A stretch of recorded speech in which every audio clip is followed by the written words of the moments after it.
Loïc Perron, bonjour. Bonjour. Alors on est sur Penwick 2. Oui, on est sur Penwick 2. Alors Loïc, on te présente plus, tu as gagné la dernière Transat en 2008. Eh oui, déjà. Voilà.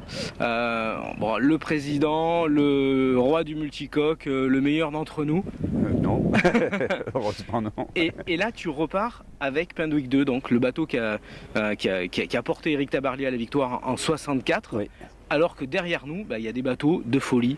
Exactement. Et la petite question, c'est comment toi tu vois l'avenir de la voile dans les 10 ou 15 prochaines années entre les gros bateaux qui sont derrière, ou les multis et les monos, et ce genre de bateau vintage mais complètement historique. Si tu avais posé la même question à Éric Tabarly sur ce bateau-là en 64, il aurait répondu en disant que ça se passerait en multicoque, parce qu'il avait déjà un peu essayé le multi, où il allait le faire l'année suivante. Et en fait, l'évolution de la voile sur les 50 dernières années, alors on n'emmène pas de chiens à bord, mais on les entend, hein, pourtant. Ouais. Et ce qui est fascinant, c'est souvent pareil, regarde. Là, c'est le plus petit qui fait le plus de bruit. Hein? Et ça, c'est bizarre. Voilà, c'est bon, il veut jouer avec C'est le bon. chien, mais c'est bon. Bon. Et donc, si on pose cette question-là à Éric en 64, il aurait vu un avenir considérable, évidemment.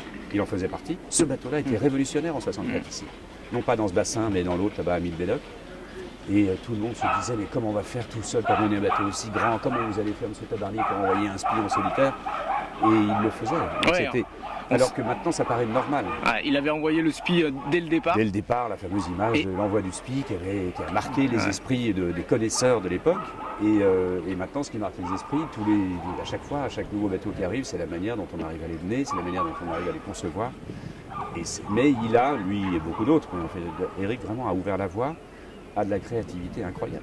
Incroyable en termes de course au large, en solitaire particulièrement dans ce domaine-là. Alors Penwick 2, c'est pour ça que je suis tellement honoré d'être à bord d'un bateau comme ça, parce que c'était un bateau révolutionnaire. Et j'ai l'habitude et j'ai la chance de naviguer depuis 30 ans sur des bateaux révolutionnaires, en fait. Mais qui sont désuets 6 mois plus tard.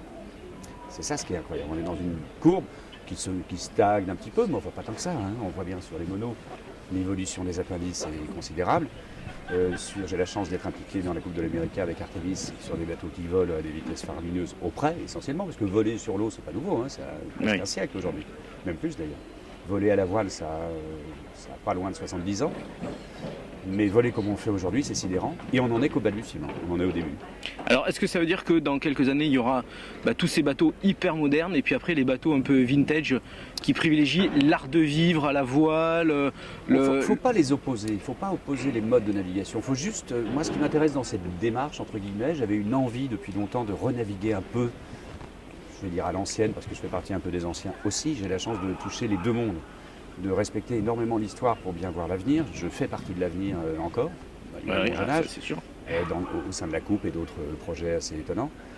Et puis respecter l'histoire, ça veut dire avoir une envie de ressentir un peu ces fameuses sensations de sextant, de régulateur d'allure, de choses que j'ai vécues sur mes premières transats.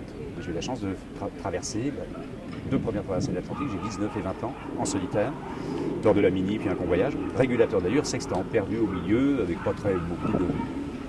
Et ça, j'avais envie de revivre. Quitte à le revivre, autant le faire pour une bonne cause. Et la bonne cause, c'est de rendre hommage à ceux grâce à qui on est là.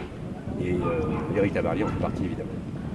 Loïc, merci beaucoup. Merci. Et à bientôt. Et bon courage. Ciao. Merci.